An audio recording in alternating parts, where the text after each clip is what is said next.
Hello engineers, good morning. 10મું chapter enjoy કરી રહ્યા છો બધા. નામ છે એનું રેખા અને કામ છે એનું બીવડાવવાનું, પણ આપણે બીવાનું નથી. બહુ મજાના દાખલા આવી રહ્યા છે અત્યારે. લગભગ આપણું 14મા દાખલા સુધીનું કામ પૂરું થયું હતું અને આજે 15મા દાખલાથી આપણી ગાડી આગળ ચલાવીએ છીએ. હોપ કે તમે આગળનું રિવિઝન કરીને બેઠા હશો અને ફોર્મ્યુલા લખવાનું ભૂલતા ફોર્મ્યુલા લખવાનું ભૂલતા નહીં. એના વગર રેખા શોભશે નહીં, because the formulae are ornaments of this chapter.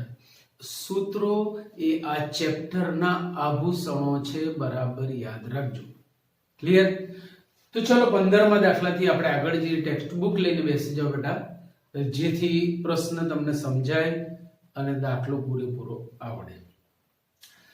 15મો દાખલો એવો છે કે ઉગમ બિંદુમાંથી રેખા પરનો લંબપાદ -2,9 હોય તો તે રેખાનું સમીકરણ મેળવો. ઉગમ બિંદુમાંથી રેખા પરનો લંબપાદ એટલે તમે જરા એને ભૌમિતિક રીતે જુઓ તો તમારું કામ થોડું આસાન થઈ જશે. -2,9 એ એકચ્યુઅલી બીજા ચરણનું બિંદુ છે. હું અહીંયા સ્થૂળ આલેખન કરું છું એટલે -2,9 મારે દોરવું પડે બીજા ચરણમાં, પણ એક્ઝેક્ટ માપ ના જળવાય તો ચાલે, એનું અર્થઘટન જળવાવું જોઈએ. -2,9 એ બીજા ચરણનું બિંદુ છે એટલે હું આલેખનો એવો ભાગ અહીંયા હાઇલાઇટ કરીશ કે જેમાં બીજું ચરણ મોટું દેખાય, બાકી બધું નાનું રહેશે તો ચાલશે. બાકી બધા ચરણો અલ્પ વિકસિત હશે તો ચાલશે. બીજું ચરણ પૂર્ણ વિકસિત સ્વરૂપે તમારે અહીંયા બતાવવાનું. હવે ઉગમ બિંદુમાંથી રેખા પરનો લંબપાદ -2,9 છે. માનો કે આ આપણી રેખા છે, આ આપણી રેખા છે. ઉગમ બિંદુમાંથી રેખા પરનો આ O ઉગમ બિંદુ છે અને રેખા પરનો લંબપાદ મેં નામ આપ્યું અને m -2,9 સમજી લો. રેખાના કોઈ અંગો ઉપાંગો આપણને આપ્યા નથી ઢાળ આપ્યો કે નથી બીજું કંઈ, પણ એક બિંદુ આપ્યું છે. ભાઈ લંબપાદ એ રેખાનું બિંદુ થશે. જો આ રેખાનું બિંદુ હોય તો રેખાના સમીકરણ તો શું કીધું છે, તો તે રેખાનું સમીકરણ મેળવો. આખો પ્રશ્ન તમે જોયો હશે.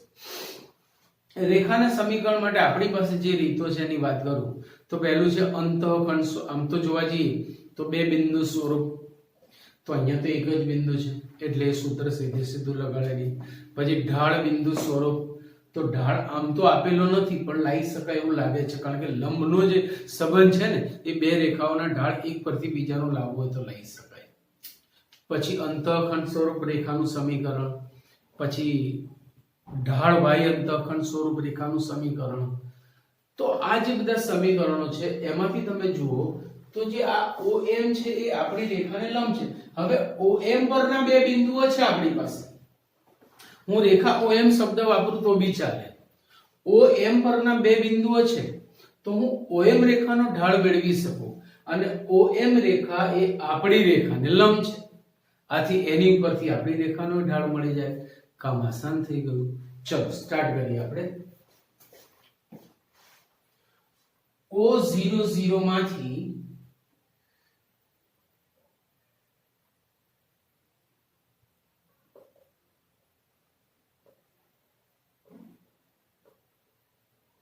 રેખા પરનો લંબપાદ m -2,9 છે. લંબપાદ એ સંસ્કૃત શબ્દ છે, આપણા માટે બિંદુ કહેવાશે. આમ જોવા જઈએ તો બિંદુ લંબપાદ શબ્દમાં કોઈ સંબંધ દેખાતો નથી, but actually it is Sanskrit word. -2,9 છે. આથી OM રેખાનો ઢાળ કઈ સૂત્ર લગાડીશું? વાયમનો તફાવત એટલે 9 - 0 છેદમાં તે જ ક્રમમાં એક્સિયમ નો તફાવત is -9/2 બરાબર. હવે આ OM નો ઢાળ છે તો આપણી રેખાનો ઢાળ તેના કરતા વિરોધી અને બેઝ થાય માટે માંગેલી રેખાનો ઢાળ ઇક્વલ ટુ 2/9 થાય. માંગેલી રેખાનો ઢાળ ઇક્વલ ટુ 2/9 થાય. હવે આનો ઢાળ મળી ગયો એટલે બિંદુ છે તો ઢાળ બિંદુ સમીકરણથી રેખાનું સમીકરણ મળે માટે -2 9 માંથી પસાર થતી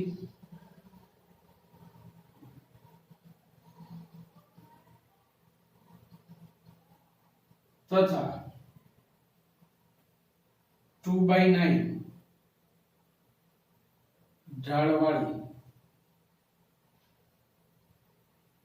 રેખાનું સમીકરણ y minus y1 is equal to m એટલે 2/9 into x minus x1 એટલે x plus 2. હવે અહીંથી સાદુરૂપ તમારે જાતે કરવાનું. આટલું તો તમને આવડે જ છે. આખો દાખલો હું કરાવીશ નહીં. આવા નાના નાના સાદુરૂપ તમારે જાતે આપવાના હોય. Clear point. હવે જો આ બે દાખલા વ્યવહારિક દાખલાઓ છે. વ્યવહારિક એટલે આપણે જાહેર જીવનમાં ઉપયોગ કરી શકીએ.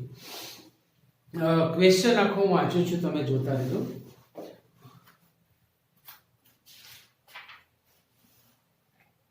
તાંબાના તારની લંબાઈ L સેન્ટીમીટરમાં અને તેના સેલ્સિયસ તાપમાન C વચ્ચેનો સુરેખ સંબંધ છે.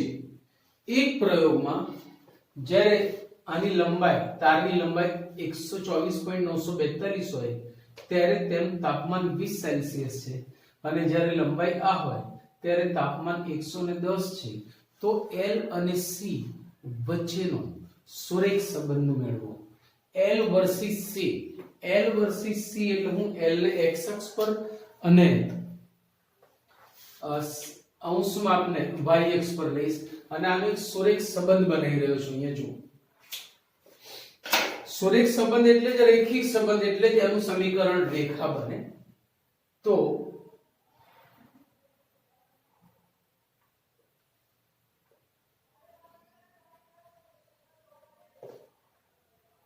L સેન્ટીમીટરમાં અને C સેલ્સિયસમાં છે. બરાબર.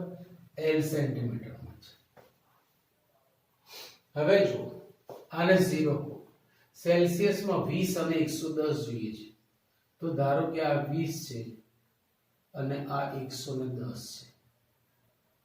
એવી જ રીતે અહીંયા 124.942 124.942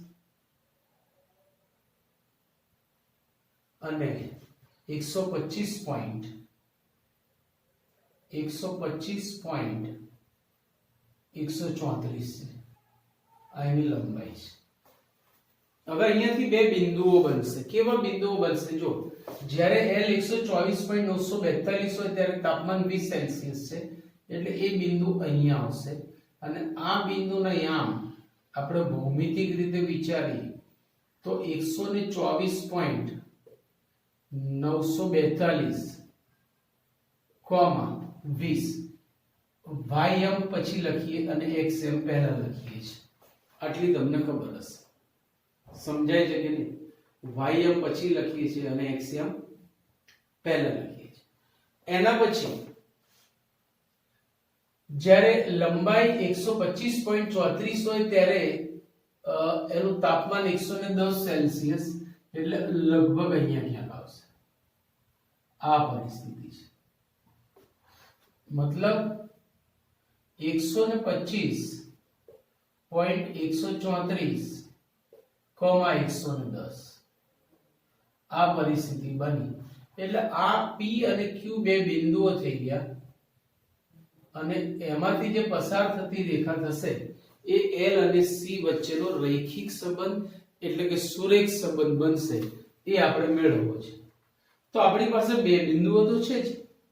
બે બિંદુ સ્વરૂપ રેખાનું સમીકરણ મેળવી શકાય, 100% મેળવી શકાય. y - y1 y2 - y1 ની રીતે. તો જો p 124.942,20 અને q 125.134,110 માંથી પસાર થતી રેખાનું સમીકરણ, આને x1 y1 અને x2 y2 કહી દઈએ. તો જુઓ y - y1 એટલે 20 upon y2 - y1 એટલે કે 110 - 20 is equal to x - x1 124.942 minus x2 - x1 125.134 minus 124.942. આનું સાદું રૂપ આપીએ તો y - 20 upon 90 is equal to x minus 124.942 upon, જો આમાંથી આ બાદ કરીશું તો 4 માંથી 2 જાય તો 2, 3 માંથી નહીં જાય એટલે 12, 12 માંથી 4 જાય તો 13, 9 4 13 માંથી એટલે 9, પછી અહીંથી વધી લીધી એટલે બસ એકડો રહેશે 192, 0.192. હવે અહીંથી સાદુરૂપ તમે આપી શકો છો ચોકડીમાં ગુણાકાર કરીને. જે L અને C વચ્ચેનો એટલે કે તાપમાનના તારની લંબાઈ અને તેના તાપમાન વચ્ચેનો આ સુરેખ સંબંધ થઈ જશે. Clear point? ચલો એના પછી 17મો દાખલો બી એવો જ છે. એ પણ વ્યવહારિક દાખલો છે. પ્રશ્ન વાંચું છું, જોતા રહેજો. એક દૂધના વેચાણ કેન્દ્રનો માલિક પ્રત્યેક અઠવાડિયે 980 લીટર દૂધ 14 રૂપિયા પ્રતિ લીટરના ભાવે, 1220 લીટર દૂધ 16 રૂપિયા પ્રતિ લીટરના ભાવે વેચાય છે. તો દૂધની વેચાણ કિંમત અને માંગ વચ્ચે સુરેખ સંબંધ માની અઠવાડિયે ₹17 પ્રતિ લીટર ના ભાવે કેટલા લીટર દૂધ વેચાશે, કેટલા લીટર દૂધ વેચાશે. બરાબર? તો અહીંયા બી તમે આ દાખલો આવી રીતે કરી શકો છો. અહીં બી તમને ઇનડાયરેક્ટલી બે બિંદુઓના આયામ આપી દીધા છે. કેવી રીતે? તો જુઓ.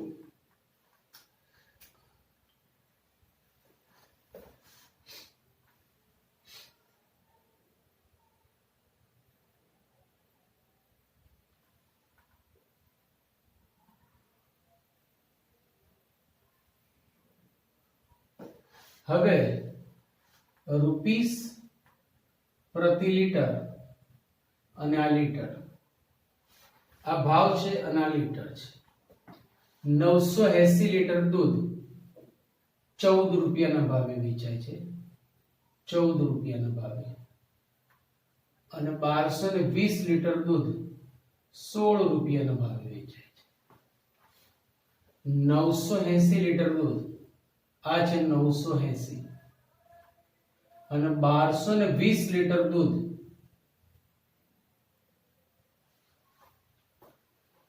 16 રૂપિયાના ભાવે વેચાય છે.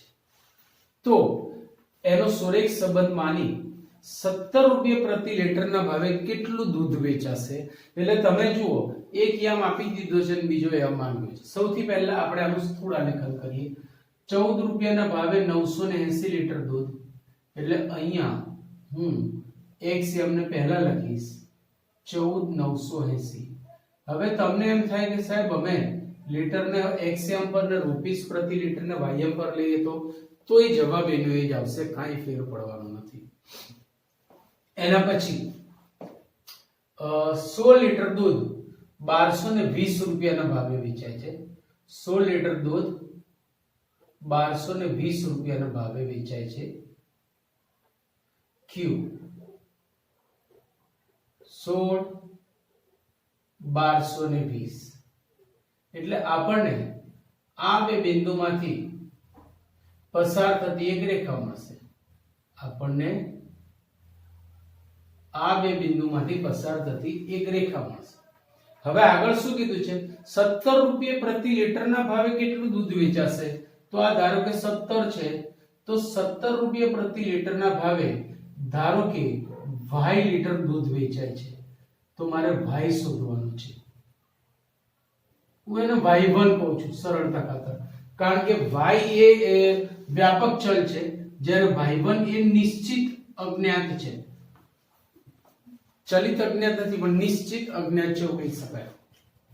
તો જુઓ P14980 અને 161220 બે બિંદુઓ આપણને આપે છે. બે બિંદુ છે એટલે બે બિંદુમાંથી પસાર થતી રેખાના સમીકરણથી આપણને દૂધ વર્સિસ તેની કિંમતનો અથવા કિંમત વર્સિસ દૂધનો આલેખ આપણને સમીકરણ મળશે આલેખ પરથી. બરાબર છે. ચલો PQ રેખાનું સમીકરણ,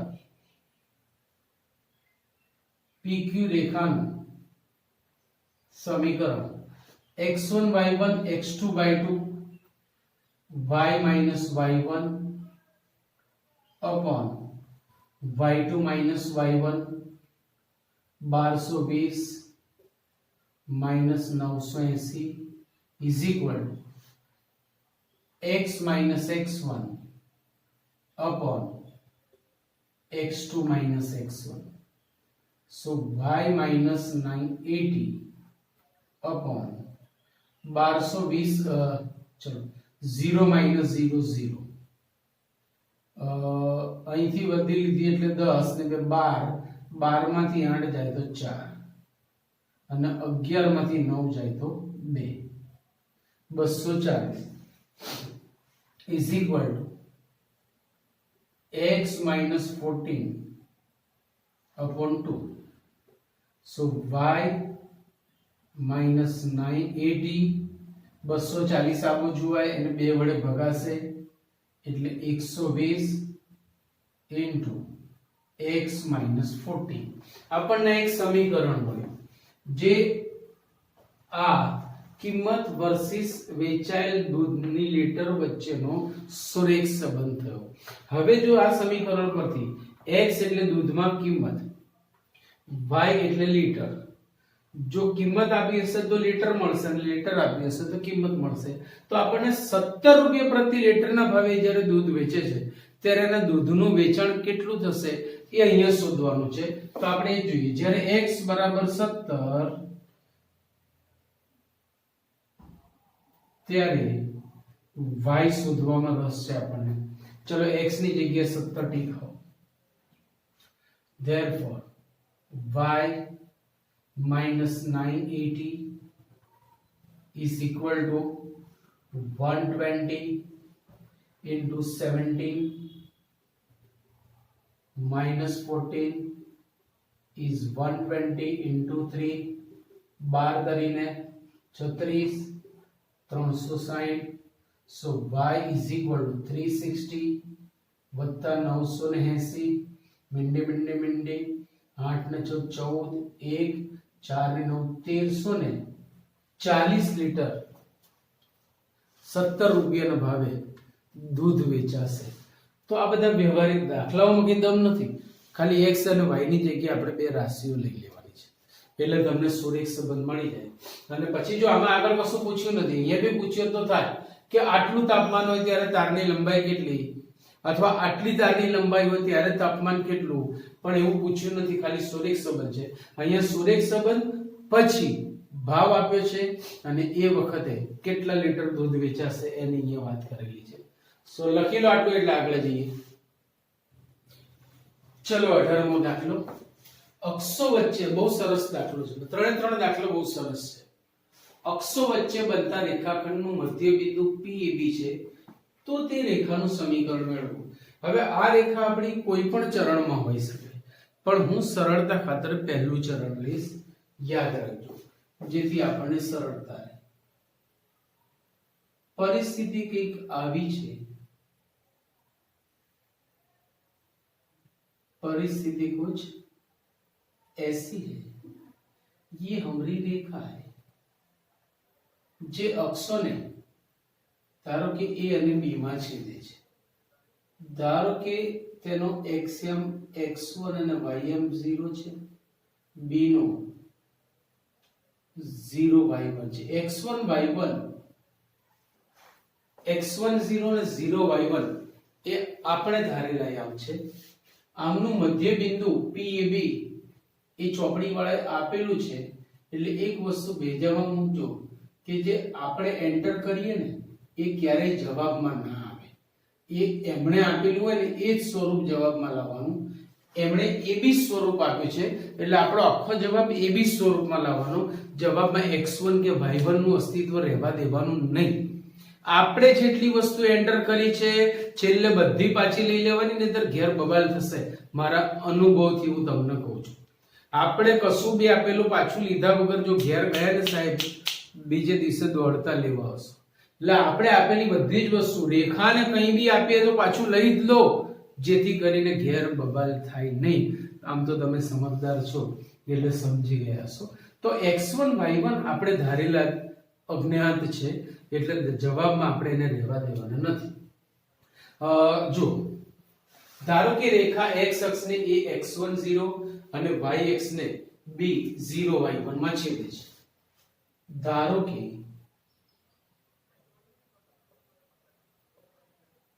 રેખા x અક્ષને a x1 0 તથા y અક્ષને b 0 y1 માં છેદે છે. વળી p a હવે અહીંયા છેદે છે તો અક્ષો વચ્ચેનું આ મધ્ય બિંદુ છે, એટલે AB નું મધ્ય બિંદુ થયું. વળી p એ AB નું મબી છે એવું આપેલું છે. તો મધ્ય બિંદુના યામના સૂત્રથી જો p ના યામ મધ્ય બિંદુના યામ થશે AB ઇક્વલ ટુ આ બંનેનું મધ્ય બિંદુ શું થાય તો કે x1 plus 0/2 0 plus y1/2 is equal to x1/2 y1/2 માટે a is x1/2 તથા b is y1/2 માટે x1 is 2a તથા y1 is 2b. આપણું કામ આસાન થઈ ગયું. આપણે x1 અને y1 ની કિંમત ab ના સ્વરૂપમાં લઈએ, કારણ કે x1 y1 અંદર રહેવા દેવાના નથી. હવે જનરલી આપણે એવું કહેતા હોઈએ કે a0 ને 0b હોય તો ab અંતઃખંડ કાપતી રેખાનું સમીકરણ. તો અહીંયા a અને b ની જગ્યાએ અત્યારે આપણી પાસે x1 y1 છે, તો હું આમ લખીશ. હવે x1 અને y1 અંતઃખંડ કાપતી રેખાનું સમીકરણ x/a પ્રમાણે x/x1 પ્લસ y/b એટલે y/y1 ઇઝ ઇક્વલ ટુ 1. હું હવે x1 અને y1 પાછા લઈ લઉં છું, હમણાં જ કીધું એ પ્રમાણે. તો x1 ની જગ્યાએ 2a અને y1 ની જગ્યાએ 2b ટીકાવતા therefore x/2a plus y upon 2b is equal to 1. therefore x upon a ને બે આખા સમીકરણને હું બે વડે ગુણું છું. y upon b is equal to 2 જે માંગેલ સમીકરણ છે, which is our ઝીંગો આન્સર, જે આપણું ડિઝાયર્ડ ઇક્વેશન છે. ચલો એના પછી આ બી બઢિયા દાખલો છે. RH કે જે રેખાના અક્ષો વચ્ચે બનતા રેખાખંડનું 1:2 ના ગુણોત્તરમાં, આની ખૂબ નજીકનો દાખલો, પિતરાઈ ભાઈ છે. અહીંયા મધ્ય બિંદુ આપ્યું છે એટલે 1:1 નો ગુણોત્તર તો અહીંયા 1:2 નો ગુણોત્તર છે. તો રેખાનું સમીકરણ મેળવો. હવે તમે અહીંયા જુઓ RH કે આપણને આપેલું છે એટલે આપણી રેખાનું સમીકરણ HK સ્વરૂપમાં આવશે. આપણે જે કંઈ એન્ટર કર્યું છે એ પાછું લઈ લેવાનું. જોતા જાઓ, જોતા જાઓ, જોતા જાઓ.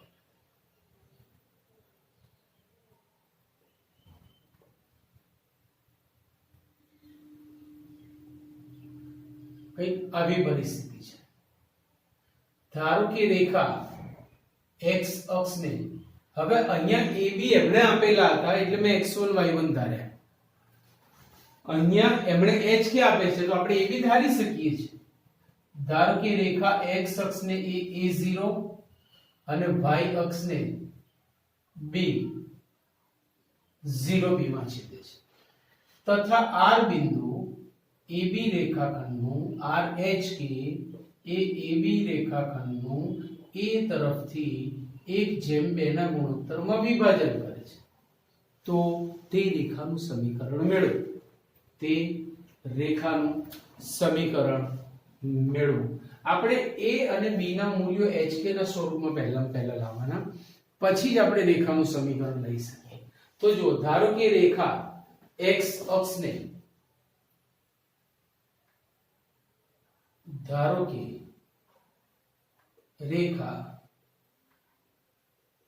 x અક્ષને એ a0 તથા y અક્ષને b0b માં છેદે છે. એટલે પરિસ્થિતિ એવી થઈ કે r એ AB રેખાખંડનું a તરફથી 1:2 ના ગુણોત્તરમાં વિભાજન કરે છે, માટે r એ AB રેખાખંડનું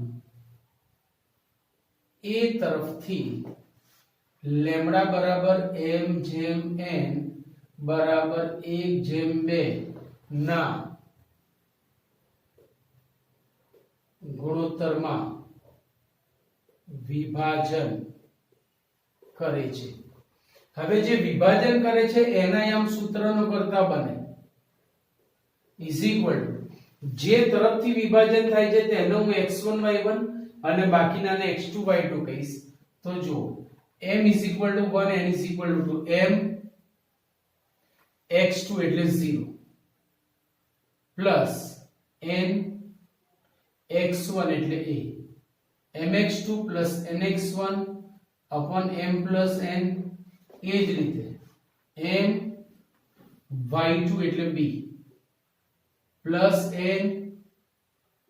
y1 એટલે 0 upon m plus n equal to 0 * 0 आ થશે 2a/3 और ये बनेगा b/3. अनुरूप घटकों सरखावता h is equal to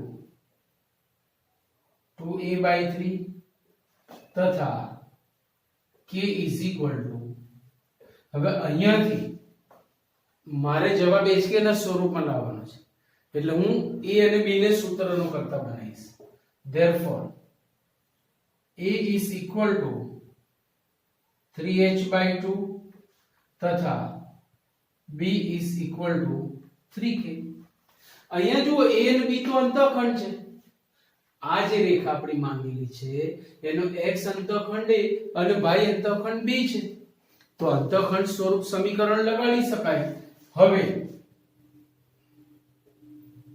a અને b અંતઃખંડ કાપથી રેખાનું સમીકરણ, a અને b અંતઃખંડ પાતળી રેખાનું સમીકરણ x upon a plus y upon b માં e અને b ની કિંમતો ટીકાવતા x upon 3h by 2 plus y upon 3k is equal to 1.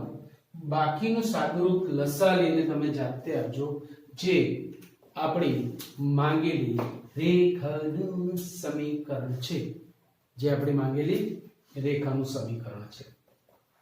ચલો 20મો અને સ્વાધ્યાયનો છેલ્લો દાખલો કે ભાઈ રેખાની સંકલ્પના એટલે વ્યાખ્યા. રેખાની સંકલ્પનાનો ઉપયોગ કરી સાબિત કરો કે આ ત્રણેય બિંદુ એક જ રેખા ઉપર આવેલા છે. તો અહીંયા આપણે શું કરીશું ખબર છે? જો આ ત્રણેય બિંદુ એક જ રેખા ઉપર હોય તો હું કોઈ પણ બે બિંદુમાંથી પસાર થતી રેખાનું સમીકરણ લઈ શકું, બે બિંદુ સ્વરૂપ. પછી જો ત્રીજું બિંદુ પણ એની ઉપર હશે તો એ રેખાના સમીકરણનું સમાધાન કરશે. બસ આટલું જ આપણે ચેક કરવાનું છે. તો જો હું આમ લખું છું કે 3 0 તથા -2 2 માંથી પસાર થતી રેખાનું સમીકરણ, એટલે હું બે બિંદુ સ્વરૂપ રેખાનું સમીકરણ અહીંયા લગાડીશ. આને x1 y1 અને આને x2 y2 કહીએ. તો જો y minus y1 upon y2 minus y1 is equal to x minus x1 upon x2 minus x1 -2 -3. Clear એટલી વસ્તુ? therefore y upon 2 is equal to x minus 3 upon minus 5. ચોકડીમાં ગુણાકાર કરો, so -5y આ બે અહીંયા ગુણાશે equal to 2x minus 6 -5y ને સામે લઈ જાઓ તો 2x એટલે પ્લસ થઈ ગયા -6 is equal to 0. 2x plus 5y minus 6 is equal to 0. ઉભા રહેજો ભાઈ, મારી કંઈક મિસ્ટેક થાય છે શું? -2 -3 y minus y1 upon y2 minus y1 is equal to x minus x1 upon x2 minus x1. So -5y 2x plus થશે 8 નહીં, કંઈક મિસ્ટેક થઈ રહી છે. બરોબર, આમ સાચા લખ્યા છે, હું જરા જોઈ લઉં. હા, અહીંયા મારી મિસ્ટેક છે.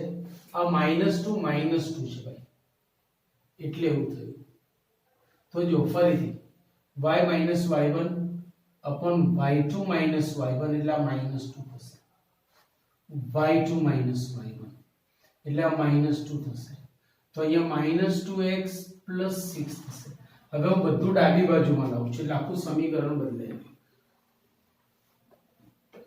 આ બધી જ વસ્તુ ડાબી બાજુમાં લાવું તો 2x minus 5y minus 6 equal to 0. આ બે બિંદુમાંથી પસાર થતી રેખાનું સમીકરણ બન્યું. હવે હું ત્રીજા બિંદુને અહીંયા મામા મૂકીશ અને જો ડાબા બરાબર જબા થઈ જાય તો એનું સમાધાન થશે. 8 2 ના યામ 8 2 ના યામ રેખાના સમીમાં મૂકતા જો LHS 2x minus 5y minus 6 is equal to 2 into 8 minus 5 into 2 minus 6 is 16 minus 10 minus 6. ये तो हमारी RHS आ गई. એટલે કે ડાબા બરાબર જબા થાય છે. આમ રેખાના સમીકરણનું સમાધાન થાય છે. સો અહીંયા આપણું સ્વાધ્યાય 10.2 પૂરું થાય છે. વધુનો પોર્શન આપણે આવતા લેક્ચરમાં લઈશું. ત્યાં સુધી see you. Bye bye.